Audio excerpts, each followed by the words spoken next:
Em 7 de junho de 1944, o Obergefreiter Heinrich Severloh, da 352 Infanterie Division, pegou o telefone de campanha em seu ponto fortificado de concreto acima da costa da Normandia e relatou aquilo contra o que estivera atirando durante 19 horas. O interior de WN-62 cheirava a cordite e metal quente. O cano da MG-42 havia sido trocado 7 vezes. O municiador ao seu lado não havia sido substituído desde a tarde anterior. O vento salgado, através da abertura de tiro, carregava o som da arrebentação por baixo dos gritos vindos do cascalho abaixo. A imagem popular do soldado alemão na frente ocidental sobrevive em 2 caricaturas. O cartaz da Wehrmacht, Feldgrau limpo, MP40, queixo confiante, ou seu espelho, o fanático de papelão. Nenhuma das imagens corresponde à realidade documentada preservada nas 1,3 milhão de cartas de Feldpost sobreviventes mantidas no Museum für Kommunikation em Berlim, nos diários de guerra do OB West, no Bundesarchiv RH 194 e nos relatórios de interrogatório de prisioneiros do Schiff G2 nos National Archives em College Park, Record Group 332. O Lancer médio na frente ocidental em junho de 1944 tinha 32 anos. Ele estivera de uniforme por 38 meses. Já havia servido na frente oriental. Estava 11 quilogramas abaixo do peso. Não havia dormido mais de 4 horas consecutivas em 11 dias. O relatório de efetivo do 7º Exército de 5 de junho de 1944, arquivado sob RH 19-X/7, listava lacunas em todos os regimentos costeiros. A escala de rações havia caído de 4.500 calorias por dia em 1940 para menos de 2.800 na primavera de 1944, registrado nos arquivos do Heeresverwaltungsamt. O número de Feldpost 28.344 pertencia a 352 Infanterie Division. As colunas de transporte do 7º Exército estavam funcionando com combustível civil francês capturado. O posto de triagem médica em Bayeux, em 9 de junho, registraria que 41% dos feridos alemães capturados chegavam com infecções crônicas não tratadas anteriores à invasão. 3 nomes, 3 números, 3 lugares. Aquilo contra o que Severloh estivera atirando durante 19 horas contra os homens que subiam para fora das embarcações de desembarque abaixo, era a mesma aritmética que o alto comando fingira não ver durante 2 anos. E a carta em seu bolso do peito, escrita 4 dias antes para uma moça em Württemberg, dizia isso em sua própria caligrafia, em uma frase que os historiadores do pós-guerra não leriam até 1987. O Westheer, o exército esquecido de um regime que já havia perdido o leste. No outono de 1943, o comando da Wehrmacht no oeste foi forçado a montar um exército com o que restava. A frente oriental havia consumido o Heer institucional durante 18 meses de atrito que o registro operacional não pode suavizar. Stalingrado, por si só, removeu todo o 6º Exército da ordem de batalha até 2 de fevereiro de 1943. Kursk, nas 2 primeiras semanas de julho daquele ano, quebrou a reserva blindada que deveria reequipar o oeste. Os relatórios de efetivos arquivados em Saint-Germain-en-Laye, o quartel-general do Oberbefehlshaber West, não mentiam sobre o que restava, eles simplesmente o listavam. O general Feldmarschall Gerd von Rundstedt, de 64 anos, era OB West desde março de 1942. Ele tinha o comando nominal de uma frente de 4.800 quilômetros do Cabo Norte da Noruega até a fronteira espanhola. As forças sob esse comando existiam em 2 níveis. No papel, 58 divisões. Na realidade, 33 delas eram classificadas como bodenständig, estáticas, o que significava que não tinham transporte orgânico, tinham artilharia reduzida, menos fuzis por batalhão do que a tabela de organização especificava e, em muitos casos, comboios de suprimentos puxados por cavalos porque os caminhões haviam sido enviados para o leste. Os relatórios de efetivos do OB West de 1º de junho de 1944 arquivados no Bundesarchiv Militärarchiv Freiburg sob RHH 19 4/29, listam o déficit em colunas frias. O historiador alemão Peter Lieb, cuja monografia de 2007 Konventioneller Krieg oder NS Weltanschauungskrieg continua sendo a reconstrução padrão em língua alemã da composição do Westheer, rastreou as listas divisionais homem por homem. O quadro é inequívoco. A Ausgemachttion do fim de 1943, a ação de pentear, retirou homens das fábricas de armamentos no Ruhr, das guarnições de ocupação na Noruega e nos Balcãs, e das equipes de terra da Luftwaffe cujas aeronaves já não voavam, e os empurrou para o oeste. 2 semanas de treinamento com fuzil, uma nova insígnia de colarinho, uma designação de infantaria, divisões de campo da Luftwaffe e remanejados da Kriegsmarine preencheram listas que estavam vazias desde o inverno anterior.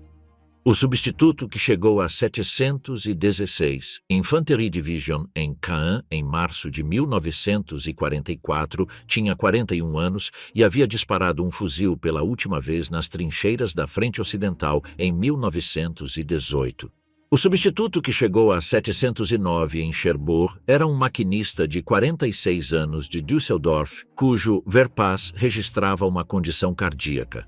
Estes não eram casos excepcionais. O diário de guerra do corpo do 84 Army Corps, RH 24 a 84 em Freiburg, registra os perfis médicos dos contingentes recebidos em entradas, que abrangem o inverno de 1943 até a primavera de 1944. A frase recorrente na mão do oficial médico é bedingt verwendungsfähig, condicionalmente apto para o serviço. Ela se aplicava a quase 1/3 dos homens que chegavam aos regimentos costeiros até abril. A outra camada era ainda mais sombria. Os Ostbataillone, batalhões de voluntários orientais, eram compostos em grande parte por ex-prisioneiros de guerra soviéticos que haviam concordado em servir em uniforme alemão em vez de morrer nos campos. Documentados no Bundesarchiv RH 53-23, eles foram anexados a divisões costeiras por toda a Normandia e a Bretanha. Georgianos, azeres, ucranianos, tártaros do Volga, cossacos, tártaros da Crimeia, armênios. Na primavera de 1944, unidades como os Ostbataillone 430 e 9º, 441º, 642º e 795 mantinham setores da costa do Cotentin sob oficiais de companhia alemães que não falavam nenhuma de suas línguas e não confiavam em nenhuma de suas lealdades. As inspeções dos corpos de março e abril de 1944 registram escassez de tradutores em quase todos os batalhões. A taxa documentada de recusa dentro desses batalhões, quando a invasão veio, não foi ocultada no registro pós-guerra. Simplesmente não foi recuperada por ele. O 439º Ostbataillon, anexado a 709 Infanterie Division perto de Sainte-Mère-Église, render-se-ia como unidade organizada dentro de 48 horas dos primeiros lançamentos aerotransportados americanos em 6 de junho. Os recrutas Volksdeutsche vinham da Alsácia, Lorena, Luxemburgo e da zona anexada de Eupen-Malmedy, homens com sobrenomes alemães cuja língua materna havia sido o francês por 2 gerações, cujas famílias eram reféns da conformidade, cujos arquivos de serviço em RH 15 registram o mecanismo legal pelo qual sua cidadania foi reatribuída em 1940 e sua obrigação militar se seguiu em poucos meses. Os recrutas alsacianos chamavam a si mesmos de Malgré-nous, apesar de nós mesmos.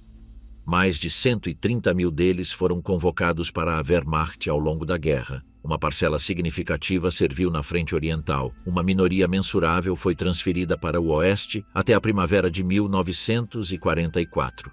A confiabilidade política desses homens era uma preocupação constante nos relatórios semanais dos corpos. Os relatórios não registram o que esses homens sentiam, registram o que seus comandantes temiam. Este era o exército que enfrentaria a maior operação anfíbia da história. Os homens que construíram a memória popular do Westheer escreveram depois. Os interrogadores de Rundstedt, no pós-guerra, em 1945, encontraram-no cortês e lúcido. Seus principais oficiais de operações deram testemunho em Nuremberg e forneceram a primeira estrutura em língua inglesa por meio da qual a frente ocidental seria compreendida. Hans Speidel, chefe de Estado-Maior de Rommel, escreveu suas memórias Invasion 1944 em 1949. O programa Foreign Military Studies da Divisão Histórica do Exército dos EUA coletou mais de 2.500 manuscritos de oficiais alemães capturados entre 1945 e 1959. A estrutura que emergiu desses documentos não foi inventada. Foi simplesmente seletiva. Centrou o corpo de oficiais, enfatizou decisões de comando, localizou a catástrofe na interferência de Hitler e na má alocação da reserva Panzer. Raramente olhou para o maquinista de 46 anos de Düsseldorf com a condição cardíaca.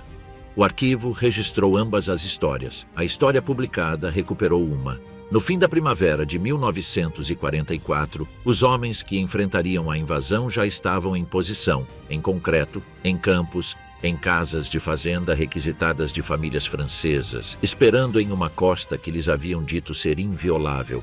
E a mentira dessa inviolabilidade estava sendo escrita em seus próprios relatórios diários. A Muralha do Atlântico, a ficção de concreto que os soldados construíram com as próprias mãos. O Lancer médio das divisões costeiras na primavera de 1944 tinha 32 anos. Estava cansado, subnutrido. Muitas vezes era um recruta polonês, alsaciano ou tcheco e estava construindo com as próprias mãos a muralha atrás da qual deveria morrer. Este perfil não é uma composição literária. É a interseção documentada de dois conjuntos independentes de registros. As cartas de Feldpost arquivadas no Museum für Kommunikation Berlin e no Deutsches Tagebucharchiv em Emmendingen, e os relatórios de interrogatório Scheif G2 de prisioneiros capturados do Westheer, arquivados no Nara Record Group 331 a partir de outubro de 1943. Os dois arquivos, compilados por inimigos em lados opostos de uma guerra, concordam. Os filmes de propaganda contavam uma história diferente. Os cinejornais do Atlantic Wall de 1943 mostravam casamatas de concreto, canhões navais em torres, obstáculos espalhados ao longo das praias na maré baixa, posições de metralhadoras interligadas ao longo de 2 quilômetros de dunas. As imagens eram reais. O sistema não era. Quando o Generalfeldmarschall Erwin Rommel chegou para inspecionar o Heeresgruppe B em janeiro de 1944, a muralha estava em construção havia quase 3 anos. Seus relatórios de inspeção, arquivados em seu próprio diário de guerra do Heeresgruppe B sob Bundesarchiv RH-19 X, descrevem o que encontrou. No setor da Normandia, exatamente o terreno onde a invasão desembarcaria, a muralha estava aproximadamente 18% concluída. O Lagebericht, de 22 de abril de 1944, RH 19-4, registra a avaliação na própria caligrafia de seu oficial de Estado-Maior. Os canhões navais em torres existiam em Cap Grisnez e Cherbourg. Não existiam entre a Foz do Vire e o Orne. Os obstáculos de praia foram um projeto decorrente de sua própria chegada. Estavam sendo cravados na areia por Landser de divisões estáticas trabalhando na maré baixa durante toda a primavera. A ordem permanente de Rommel, de que cada soldado do Heeresgruppe B deveria passar uma parte de cada dia trabalhando na muralha como operário, aparece em suas ordens diárias de fevereiro, março e abril. Os Landser chamavam os obstáculos de Rommelspargel, aspargos de Rommel, com o afeto que um homem reserva ao trabalho que lhe cobriu as mãos de bolhas e não mudou nada. A rotina diária desses homens está preservada no diário de guerra do 84 Armee Korps em RH 24 a 84, o corpo que cobria os setores de Cotentin e Calvados. 6 horas de trabalho de construção, despejando concreto em obras com falta de cimento, escavando fossos Tobruk no bocage, plantando estacas inclinadas nos campos inundados atrás das praias. 3 horas de rotação de guarda, 1 hora de treinamento com armas frequentemente a seco. A escassez de munição para exercícios de tiro real está documentada nos arquivos do intendente do corpo para o período de janeiro a maio de 1944. A ordem permanente para a 716 Infantry Division durante aquela primavera permitia não mais que 3 cartuchos de fuzil por homem em cada sessão de treinamento. Os batalhões de construção da Organization Todt, recrutados do contingente de trabalho forçado que os arquivos do Ministério Speer detalham minuciosamente, executavam a maior parte das obras das casamatas. Os Landser faziam o restante com ferramentas manuais. O próprio contingente Todt incluía recrutas civis franceses sob o Service du Travail Obligatoire, civis soviéticos deportados dos territórios ocupados, trabalhadores norte-africanos do Maghreb e exilados republicanos espanhóis que estavam internados no sul da França desde 1939. A muralha que os filmes de propaganda atribuíam ao poderio industrial alemão foi construída, em parte significativa, por homens dos quais o regime havia retirado qualquer outra escolha. A alimentação que o filme de propaganda não mostrava estava registrada nas tabelas de racionamento do Heeresverwaltungsamt. A escala oficial para um soldado da linha de frente em 1940, 4.500 calorias por dia, incluindo 250 gramas de carne e 600 gramas de pão, havia caído na primavera de 1944 para menos de 2.800 calorias. Nos Ostbataillone, a escala era ainda menor. A carta de Feldpost de um Obergefreiter identificado da 716 Infanterie Division, escrita no final de maio de 1944 e hoje digitalizada na coleção do Museum für Communication, descreve bolhas nas mãos causadas pelo trabalho com concreto, piolhos nas costuras de sua túnica e a certeza de que os ingleses virão onde não temos concreto. Ele usou a palavra Lüge, mentira. A mesma carta registra que a companhia recebia uma barra de sabão por homem por mês desde fevereiro. Os auxiliares Hiwi, Hilfswillige, ajudantes voluntários, eram ex-prisioneiros soviéticos integrados aos grupos de fuzileiros alemães em proporções que em alguns batalhões costeiros chegavam a 1 em cada 4 homens. O Diário de Guerra do Corpo registra os números de integração por companhia. A Wehrmacht de junho de 1944 na Normandia não era um exército alemão. Era uma guarnição estática multinacional, alimentada abaixo de sua ração oficial, armada abaixo de sua dotação oficial, defendendo um litoral que seu próprio comandante informou por escrito a Berlim ser uma ficção concluída apenas em 18%. Os manuais de ordem de batalha do Chef-G 2 de maio de 1944, no Nara RG 331, estimaram tudo isso com surpreendente precisão. A inteligência britânica e americana, trabalhando a partir de reconhecimento aéreo e do fluxo constante de prisioneiros capturados em incursões de comandos através do canal, identificou as divisões estáticas por número, mapeou seus setores, estimou sua composição e registrou a integração dos Ostbataillone. Os planejadores aliados sabiam, o comando alemão sabia, os homens no concreto sabiam. Aqui está o documento que muda tudo. As memórias do pós-guerra que se tornaram a base da história da Frente Ocidental em língua inglesa. Os interrogatórios de Rundstedt Invasion 1944 de Speidel, os manuscritos dos Foreign Military Studies, enquadram a catástrofe de junho de 1944 como uma história de reservas blindadas desperdiçadas e interferência do Führer. Hitler interferiu. As divisões Panzer chegaram tarde. O momento decisivo foi perdido. O enquadramento não é inventado. A disputa sobre a reserva Panzer é real, mas não é o único enquadramento que o arquivo oferecia. Os relatórios de efetivos do OB West e o Lagebericht do Heeresgruppe B de 22 de abril de 1944 contavam uma história mais desconfortável. Que o exército defendendo a praia já era uma ficção antes que a primeira embarcação de desembarque baixasse sua rampa. O arquivo dizia uma coisa. A história publicada dizia outra. Seria necessário esperar até que o historiador militar alemão Peter Lieb publicasse sua reconstrução arquivística em 2007, 63 anos após a invasão, para que a documentação da tropa entrasse na corrente principal da discussão em língua inglesa.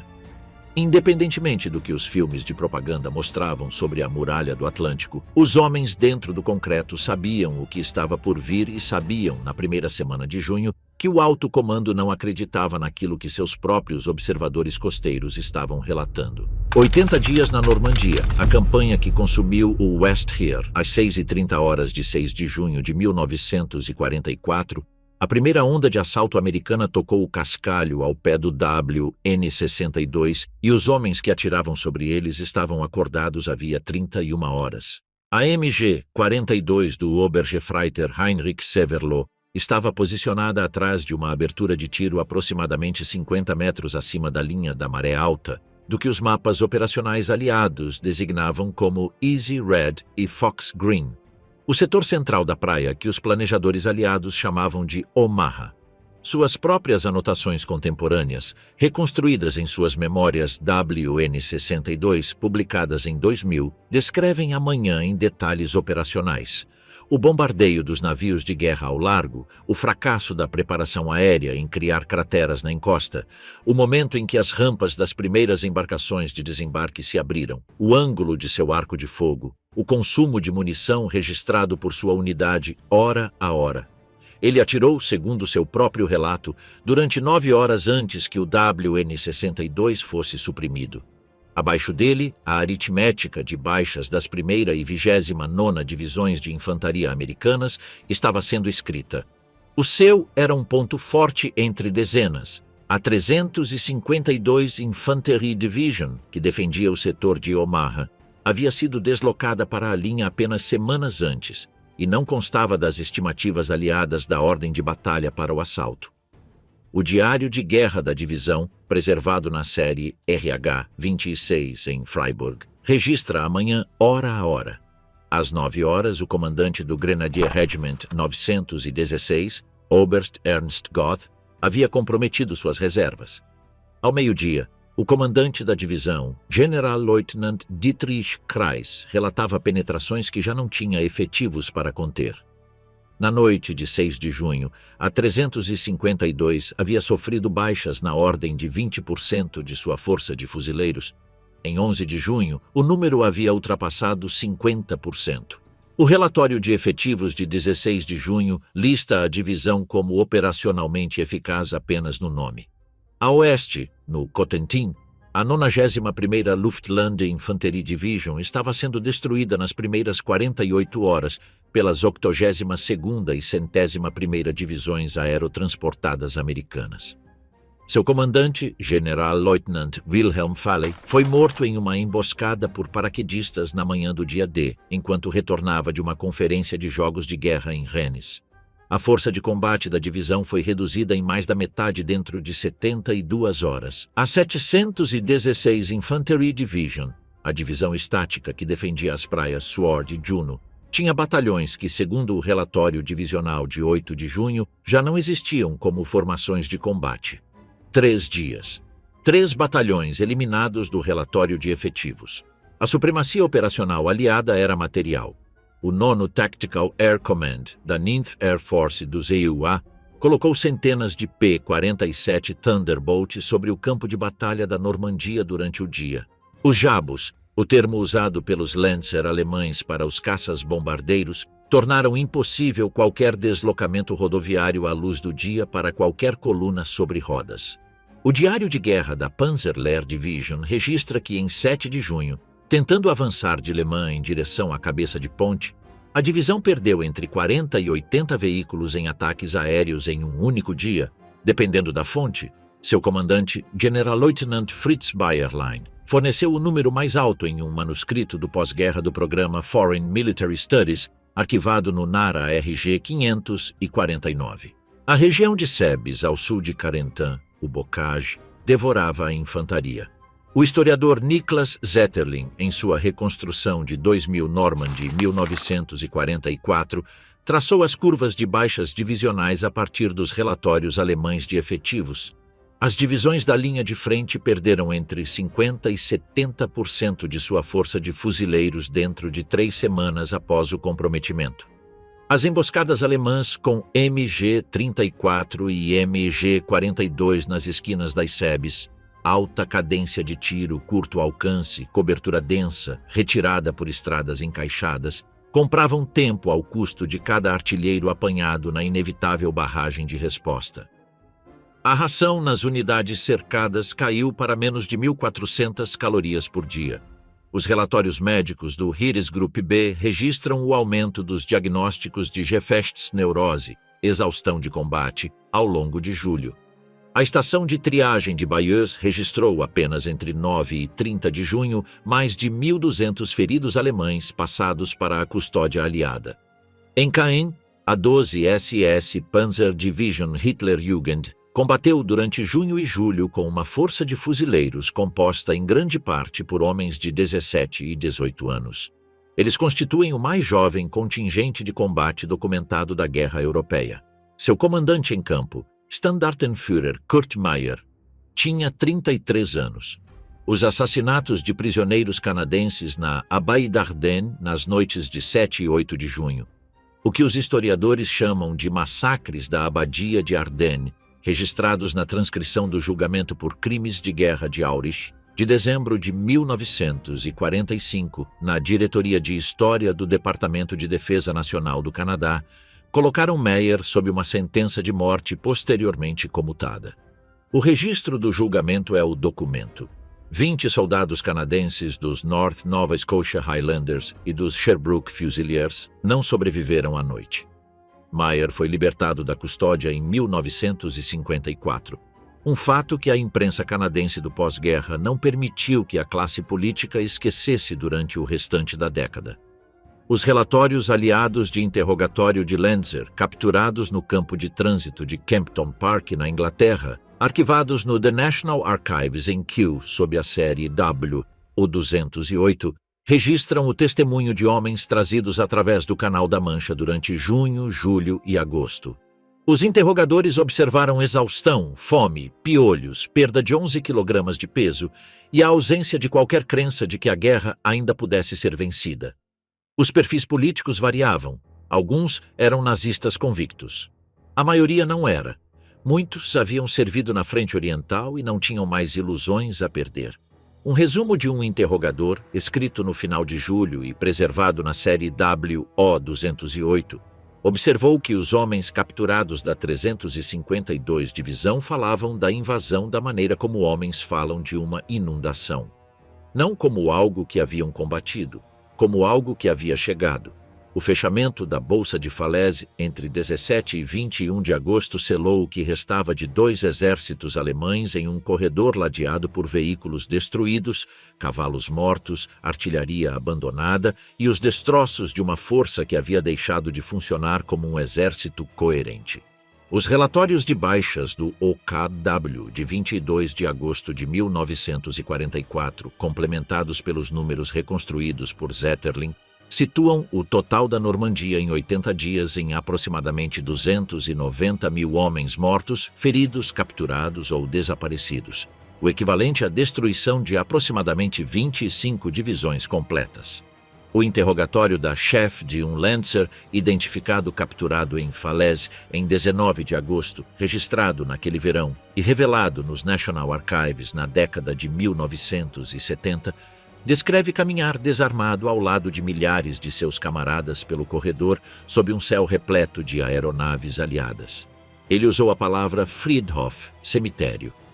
Na terceira semana de agosto, o que caminhava para leste saindo do corredor de Falaise já não era um exército.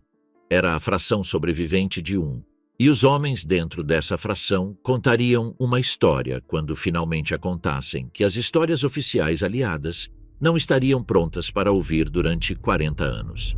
Do Sena ao Reno, a retirada que os soldados receberam ordens para não chamar de retirada. Em setembro de 1944, o exército alemão que havia marchado para Paris em 1940 voltou pelas mesmas estradas na direção oposta, e as unidades que cruzavam a fronteira do Reich na primeira semana daquele mês eram compostas por homens que 6 semanas antes haviam sido classificados como inaptos para o serviço na linha de frente. A retirada cobriu 600 quilômetros em menos de 30 dias. A ordem do Oberwest proibia o uso da palavra Rückzug. A terminologia oficial era Absetzbewegung, movimento de desengajamento. Os homens chamavam aquilo pelo que realmente era. A rede ferroviária que havia transportado a invasão de 1940 para a frente já não existia em qualquer sentido operacional. Os bombardeios estratégicos, aliados durante a primavera e o verão de 1944, haviam reduzido a capacidade ferroviária francesa e belga em mais de 70%. As divisões alemãs em retirada da Normandia moviam-se a pé. Os poucos veículos restantes funcionavam com combustível aliado capturado quando ele podia ser encontrado, ou com uma mistura de combustível sintético quando não podia. As colunas em marcha que cruzavam o Meuse na primeira semana de setembro eram grupos dispersos reunidos de 12 ou 15 divisões destroçadas, caminhando sob a superioridade aérea da US 9th Air Force e da British 2nd Tactical Air Force.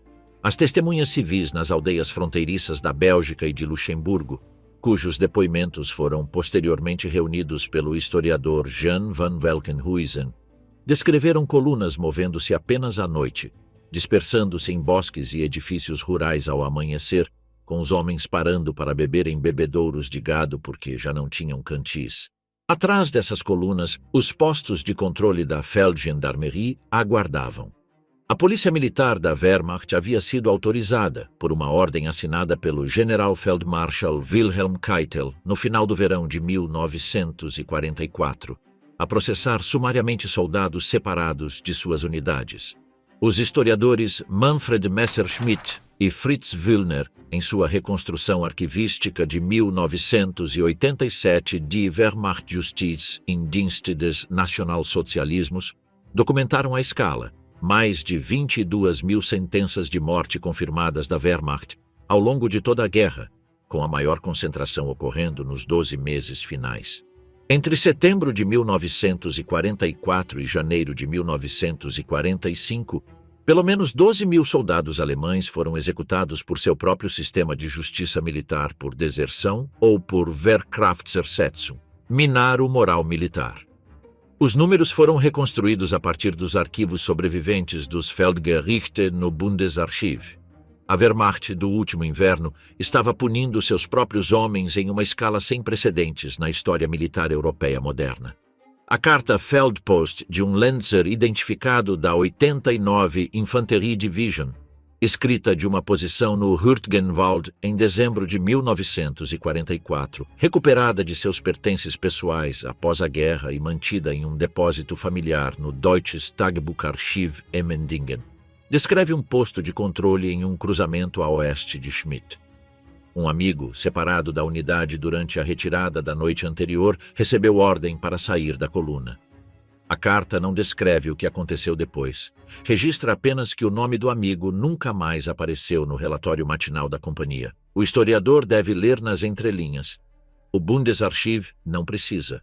O Westwall, a linha Siegfried dos filmes de propaganda, havia sido construído no final da década de 1930 e depois despojado de equipamentos e armamentos após a queda da França em 1940 para abastecer a muralha do Atlântico.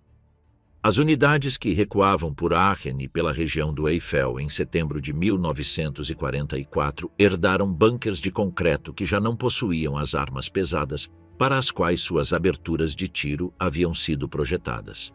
Os diários de guerra do 81 e do 74 Army Corps registram as faltas de inventário, morteiros sem placas de base, canhões antitanque sem suas ópticas de aferição, portas de bunker que haviam sido removidas e enviadas para o oeste 4 anos antes e jamais substituídas. Destacamentos de engenheiros que chegaram em meados de setembro encontraram bunkers sendo usados por agricultores locais para armazenar grãos. Aachen, a primeira grande cidade alemã a enfrentar um ataque terrestre aliado direto, resistiu por 3 semanas em outubro. A US 1st Infantry Division e a 30th Infantry Division reduziram a defesa quarteirão por quarteirão.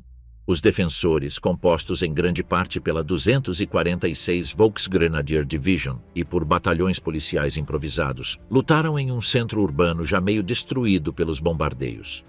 O Oberst Gerhard Wilk rendeu a guarnição em 21 de outubro. O relatório de ação da US 1st Infantry Division no Nara registra que a força rendida era composta em grande parte por homens com mais de 40 anos e menos de 18. O registro de racionamento de Aachen para a semana de 14 a 21 de outubro mostra a guarnição sobrevivendo com aproximadamente 1.100 calorias por homem por dia. No Hürtgenwald, a densa e montanhosa floresta a leste de Aachen, o US First Army combateu durante setembro, outubro, novembro e até o Ano Novo. As baixas americanas sozinhas ultrapassaram 33 mil. Os defensores alemães, oriundos das 275, 89 e 353 Infanterie-Divisionen, lutaram em condições que os diários de guerra descrevem em termos clínicos.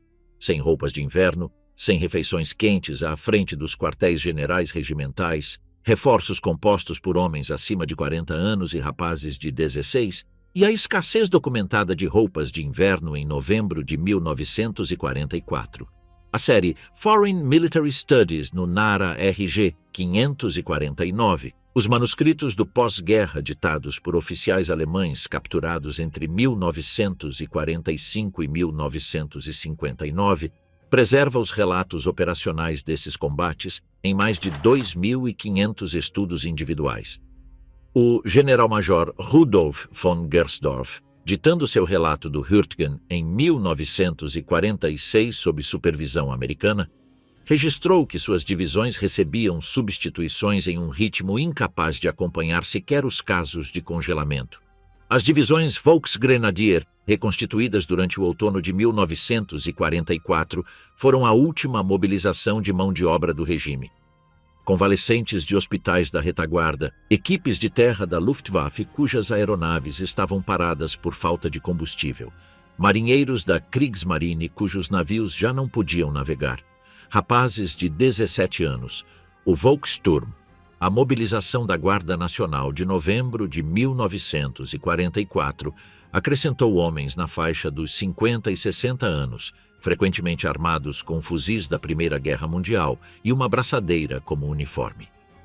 A contraofensiva das Ardenas de 16 de dezembro de 1944, a operação que os aliados chamariam de Batalha do Bulge, foi lançada com essa força. O treinamento das ondas de substituição Volksgrenadier havia sido comprimido para 6 semanas. O treinamento dos contingentes Volkssturm, em muitos distritos, era realizado nas tardes de domingo nas praças das aldeias. Isso comprou 4 semanas para o regime. Não alterou a aritmética. O que aguardava aqueles homens do outro lado do West Wall, nas florestas acima do Ruhr e nas estradas cobertas de neve através das Ardenas, não era um alívio, mas a exigência final do regime sobre aquilo que ainda restava deles. A rendição no Ruhr, o momento em que o Westheer deixou de existir. Em 18 de abril de 1945, em uma ravina arborizada nos arredores de Düsseldorf, o Generalfeldmarschall Walter Model dispensou os remanescentes de seu grupo de exércitos e entrou sozinho na floresta. O Heeresgruppe B havia sido cercado pelos 1º e 9º Exércitos dos Estados Unidos na bacia industrial do Ruhr em 1º de abril. Dentro da bolsa, delimitada aproximadamente pelo Reno a oeste, pelo Sieg ao sul, pelo Lippe ao norte e pelo avanço aliado a leste, encontravam-se 18 divisões alemãs em vários estados de desintegração, os quartéis generais do 5º Exército Panzer e do 15º Exército e uma população civil de mais de 5 milhões de pessoas. Model recusou a convocação para a rendição de 15 de abril. Em 16 de abril, a bolsa estava sendo dividida em 2. Em 18 de abril, a resistência organizada havia terminado. Model não saiu vivo da floresta. O corpo foi recuperado após a guerra, identificado e sepultado novamente no cemitério militar alemão de Vossenack pelo Volksbund Deutsche Kriegsgräberfürsorge. Os números que saíram da Bolsa do Ruhr não têm precedentes na história militar ocidental. Aproximadamente 325 mil soldados alemães entraram em cativeiro americano em 18 dias. O número supera a rendição alemã em Stalingrado, supera a rendição britânica em Singapura. O comando alemão havia deixado de existir como instituição de controle. Comandantes de batalhão renderam suas unidades a líderes de pelotão americanos. Estados-maiores divisionais entraram nos quartéis generais dos corpos de exército dos EUA com os diários de guerra debaixo do braço. O quartel-general do 5º Exército Panzer rendeu-se intacto, Os registros do processo de rendição encontram-se no Nara Record Group 331, os arquivos operacionais da SHAEF. Os homens que saíram da bolsa foram processados nos Rheinwiesenlager, os campos dos prados do Reno, em Remagen, Sinzig, Andernach, Bad Kreuznach e uma dúzia de locais menores ao longo da margem ocidental do Reno. Os campos eram áreas abertas cercadas por arame. Durante abril, maio e até junho de 1945, as condições nos maiores campos foram severas. O sistema logístico da SHAEF, que não havia planejado receber prisioneiros nessa escala, enfrentou dificuldades com abrigo, distribuição de rações e saneamento. Os relatórios médicos do Exército do EUA do verão de 1945, arquivados sob RG 331, documentam as carências crônicas. Somente o local de Sinzig, no pico de entradas no final de abril, abrigava mais de 100.000 homens em um campo que havia sido plantado com beterraba sacarina 6 semanas antes. Os homens dormiam no chão. A chuva de abril daquele ano caiu intensamente e o campo transformou-se em lama poucos dias após a chegada dos primeiros prisioneiros. Os números de mortalidade dentro dos Rheinwiesenlager tornaram-se objeto de considerável controvérsia historiográfica no final da década de 1980, quando o escritor canadense James Bach publicou alegações de mortes em massa atingindo várias centenas de milhares.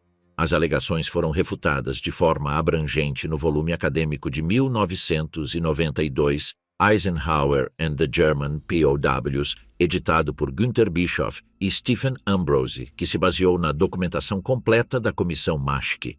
A Comissão Maschke, o estudo multivolume financiado pelo governo da Alemanha Ocidental sobre prisioneiros de guerra alemães em cativeiro ocidental e soviético, publicado entre 1962 e 1974, sob a direção do historiador Erich Maschke, estimou as mortes dentro do sistema de campos dos aliados ocidentais em algumas dezenas de milhares em todos os teatros, sendo a grande maioria causada por doenças, exposição às intempéries e pelas condições logísticas caóticas das primeiras 6 semanas.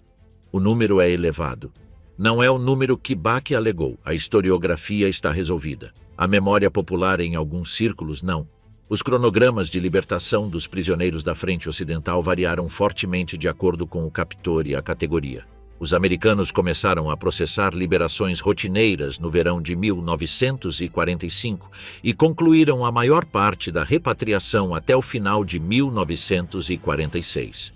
Os britânicos mantiveram mão de obra em trabalhos agrícolas e de reconstrução até 1948. Os franceses, que haviam solicitado a transferência de mão de obra alemã como compensação parcial pelos anos de ocupação, mantiveram seus prisioneiros designados até 1948, em muitos casos. Os soviéticos, que detinham os prisioneiros capturados na Frente Oriental, uma categoria separada não processada pelos Rheinwiesenlager, libertaram os últimos dos aproximadamente 3 milhões de prisioneiros alemães que haviam mantido sob custódia apenas em 1955, 10 anos após o fim da guerra. Os números estão documentados nos volumes da Comissão Maschke, nos arquivos do Comitê Internacional da Cruz Vermelha em Genebra e nos registros do Volksbund Deutsche Kriegsgräberfürsorge. Dentro do arame farpado, as categorias de prisioneiros alemães possuíam peso legal. Membros da Waffen-SS, incluindo os Volksdeutsche recrutados compulsoriamente para unidades SS nos últimos anos da guerra, sem terem se voluntariado, eram separados para processamento distinto, e muitos permaneceram detidos por mais tempo do que seus equivalentes da Wehrmacht. O processo de desnazificação exigia interrogatórios, declarações sob juramento, classificação por categoria e o preenchimento do Fragebogen, o questionário de desnazificação com 131 perguntas administrado a milhões de alemães pelo governo militar aliado. O aparato burocrático da ocupação aliada, mais do que qualquer julgamento individual, classificou os soldados comuns do Westheer. As 5 categorias, grande infrator, infrator, infrator menor, seguidor e exonerado, acompanhariam esses homens na Alemanha Civil reconstruída do final dos anos 1940 e da década de 1950, moldando empregos, pensões e o silêncio público que caiu sobre o que haviam feito e visto. Um sobrevivente identificado da 352 Infantry Division, registrado em um manuscrito do programa Foreign Military Studies no NARA RG 549, ditado em uma instalação de cativeiro dos EUA em 1946, descreveu estar em um recinto nos arredores de Sinzig sob a chuva de abril com homens de sua própria companhia. Alguns haviam lutado ao seu lado em Omaha. Alguns ele não via desde a retirada através do Sena. Eles não falavam sobre a guerra. Falavam sobre a colheita, sobre esposas, sobre se as cartas enviadas para casa estavam sendo entregues. A anotação do interrogador registra que o homem tinha 34 anos, pesava 56 quilogramas e servira continuamente desde setembro de 1939. Ele havia recebido um único sobretudo da Wehrmacht em novembro de 1941 e ainda o estava usando. Aqui está a parte que o consenso do pós-guerra não consegue explicar. O desaparecimento da experiência do Lanzer comum da narrativa dominante da frente ocidental não é uma conspiração. É o resultado estrutural de 3 pressões convergentes do pós-guerra, cada uma das quais pode ser rastreada no registro documental. Primeiro, a utilidade política da Guerra Fria. Quando a Bundeswehr da Alemanha Ocidental foi reconstituída em 1955, a República Federal precisava de um passado militar utilizável, e a historiografia inicial da Bundeswehr enfatizou interpretações que separavam a Wehrmacht institucional das piores ações do regime. O Memorando de Himmerod, redigido em outubro de 1950 por um pequeno grupo de antigos oficiais da Wehrmacht e da Waffen-SS em um mosteiro na região de Eifel, estabeleceu os termos políticos sob os quais o rearmamento da Alemanha Ocidental avançaria. Uma restauração pública da honra do soldado alemão como pré-condição para a contribuição da República Federal à NATO. O memorando encontra-se no Bundesarchiv. Sua influência sobre as 2 décadas seguintes da memória pública não é contestada. Segundo o próprio programa Foreign Military Studies, os oficiais alemães capturados, e não os soldados comuns, escreveram o primeiro relato autoritativo da guerra em língua inglesa enquanto estavam sob custódia dos EUA, entre 1945 e 1959, e a perspectiva dos oficiais tornou-se a estrutura padrão para 2 gerações de história militar em língua inglesa.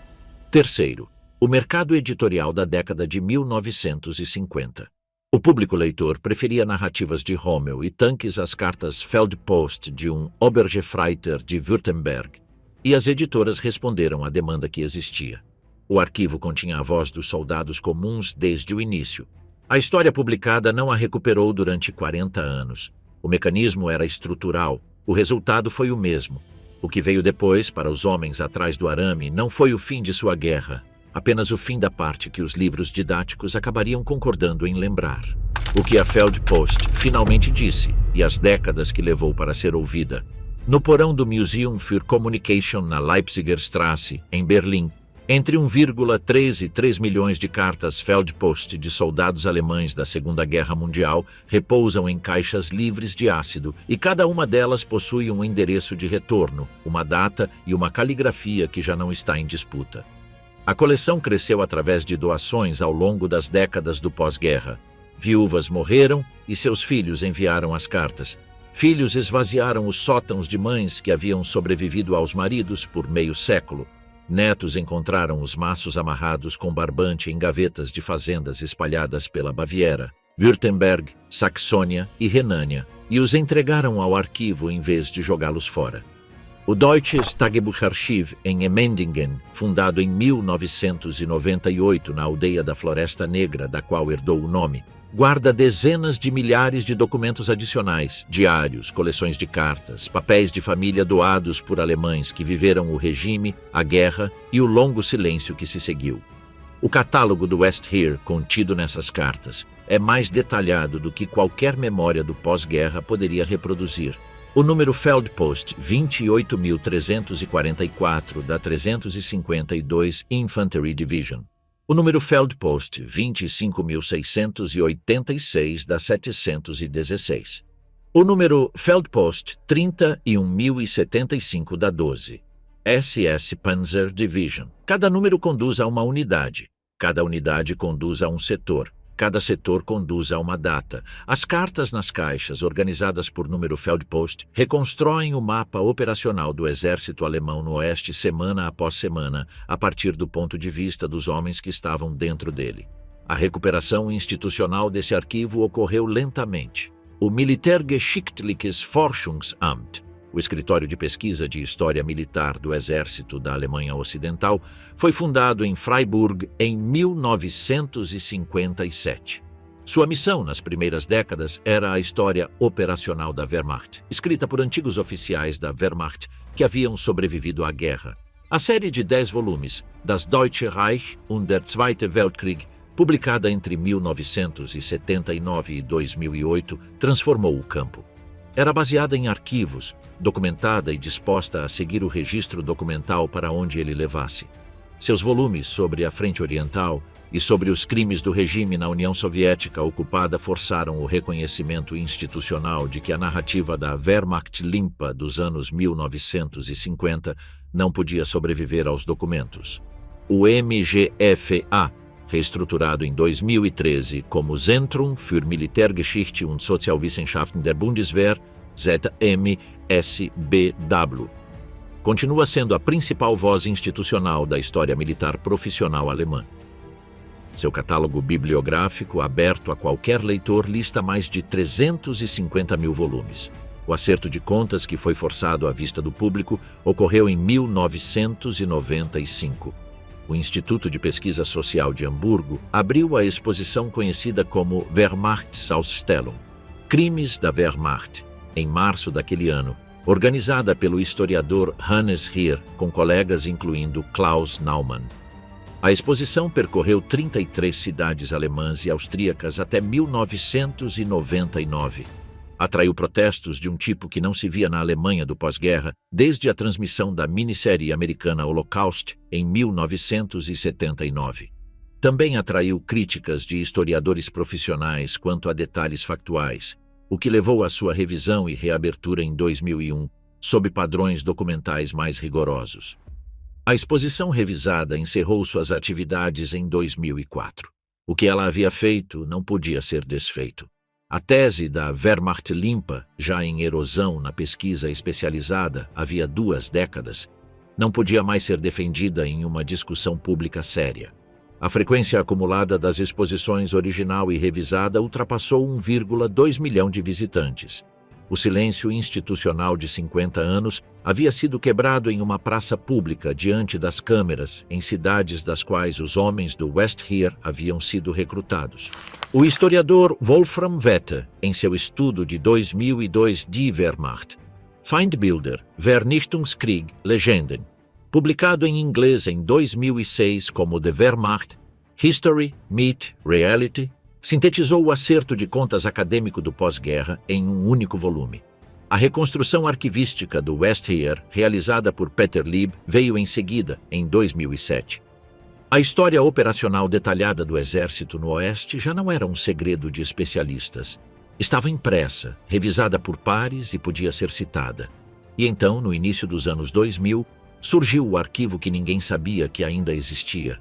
Entre 1942 e 1945, o Serviço de Inteligência Militar Britânico operou uma discreta instalação de interrogatórios em Trent Park, uma casa de campo no norte de Londres, onde oficiais alemães de alta patente capturados, generais, coronéis, comandantes de submarinos, eram mantidos em condições relativamente confortáveis.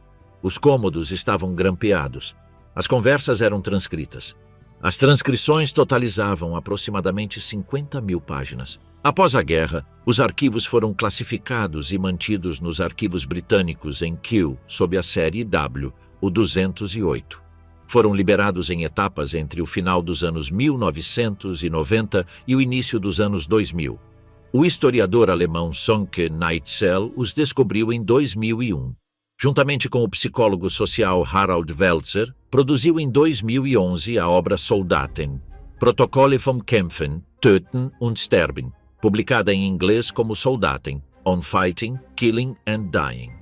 O livro reconstruiu, a partir das próprias conversas espontâneas dos prisioneiros alemães gravadas sem o seu conhecimento, o universo mental da Wehrmacht em sua própria voz. O nível de detalhe da fonte não tem paralelo.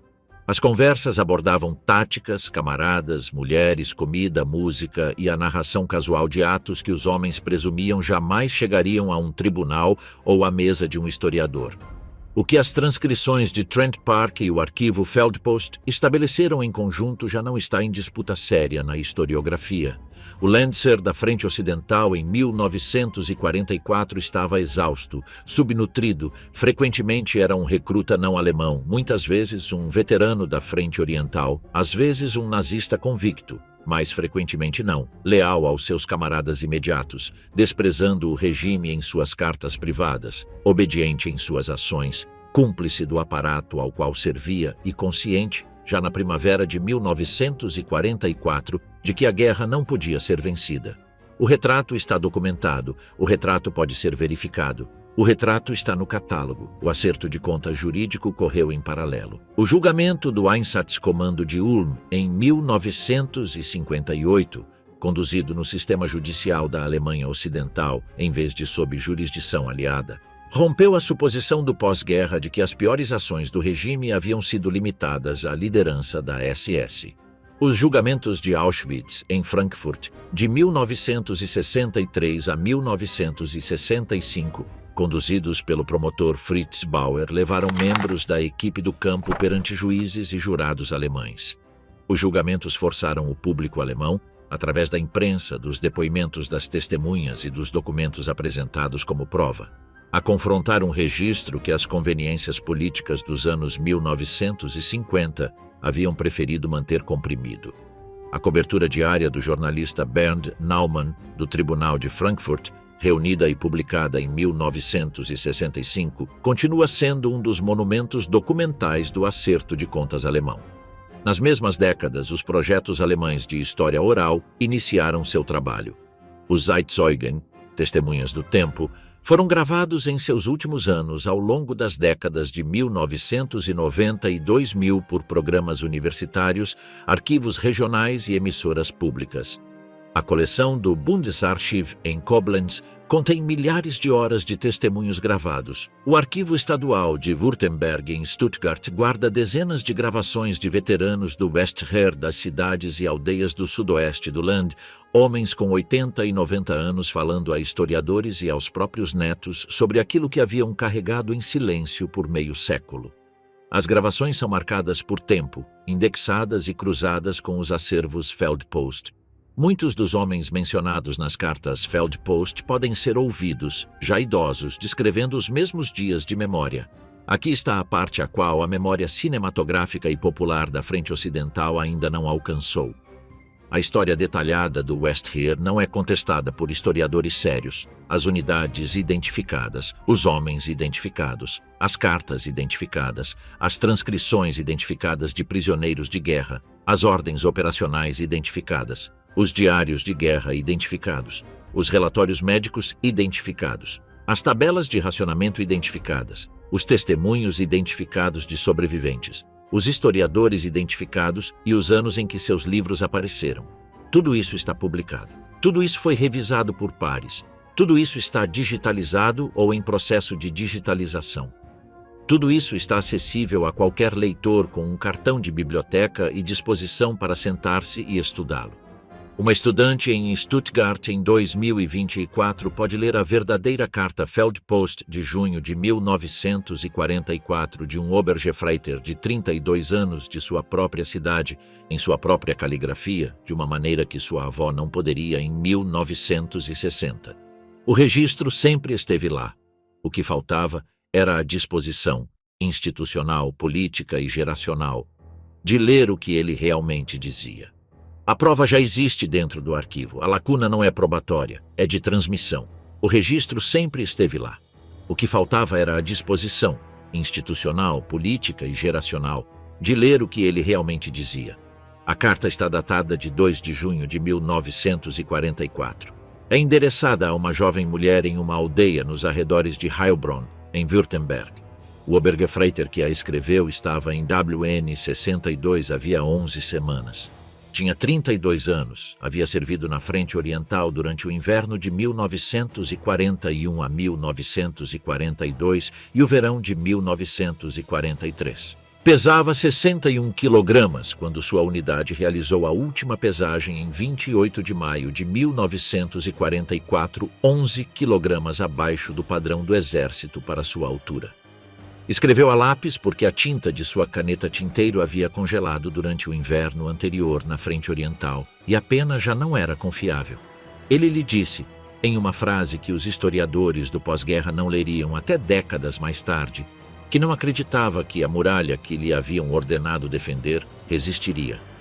Postou a carta em 4 de junho de 1944. Estava vivo quando ela deixou o correio militar. Já não estava vivo quando a resposta que ela escreveu em 10 de junho chegou ao seu número Feldpost. Ela recebeu a notificação oficial 3 semanas depois. Nunca se casou novamente. Viveu 47 anos após sua morte, na mesma aldeia, e doou a carta, juntamente com as demais que ele havia enviado, ao Museum für Communication através de seu filho em 1996. Um arquivista a catalogou em 2008. 4 nomes, uma carta. O cartaz de propaganda era uma mentira. A caricatura era uma mentira. O homem no bunker tinha 32 anos, estava 11 quilogramas abaixo do peso e escreveu seu nome no final de um pedaço de papel que ainda está no catálogo. O arquivo se lembra dele. A indústria da história levou 40 anos para aprender a ler aquilo de que ela se lembrava. Este conteúdo destina-se apenas a fins educacionais e de reflexão histórica. Para a citação acadêmica, consulte as fontes arquivísticas primárias mencionadas.